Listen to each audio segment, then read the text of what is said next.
Yeah, it was one of the most impressive. We talked about it with Zach just yesterday, how he was able to make something happen in a spot that just all things kind of stacked against you with the situation, and add to Daniel deep into his count in that inning and his overall pitch count. But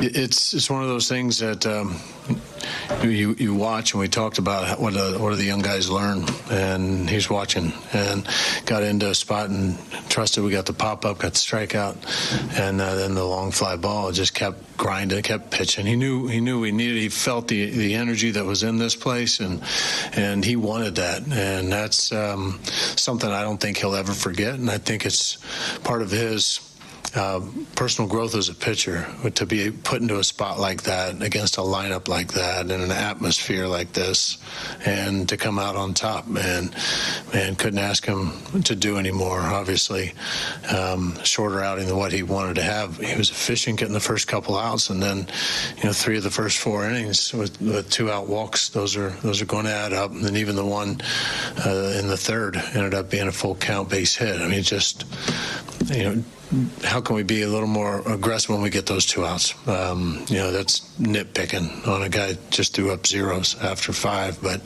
we want him in there through 7 with the same stuff, and he did an unbelievable job today, and that's all we could ask of him. What does the mound visit from Cal do? Did he calm him down, buy some time?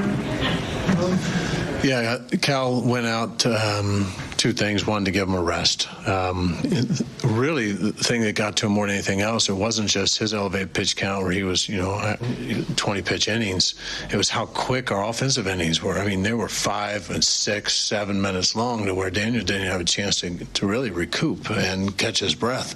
And then he's back out throwing another 20 with some stress. So I think at that point, Cal went out and gave him a chance to breathe, but also just kind of got him focused on, okay, here's where we got to go. This is how we can get through this. And it was a great visit. And one of those innings, just like we saw with Zach, that I believe guys put into their own reservoir and realize later on when they get in those spots, you know what, I can do this because I've done it, and a big situation. And once again, that's just something that you can't really explain until you go through it, and he went through it with flying colors.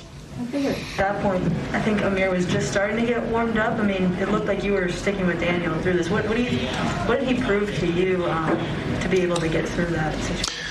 Well, Daniel proved to us that it was his game, and until he gave one up right there, if he got around to Freeman, we needed to have Amir ready, and he'd already given up runs. We needed to keep it close, and Amir's our best shot. But as he kept getting his outs, this is still yours. He even looked over with 2 outs, and I think he was expecting me to come, and I made him very aware, this is yours. You got this. And you could see he threw his shoulders back and answered. But we have to have some guys ready to go for him. Amir came in, did a great job. The other part of this whole thing is we were really short in the pen today, so we were going to stretch him, and he was ready.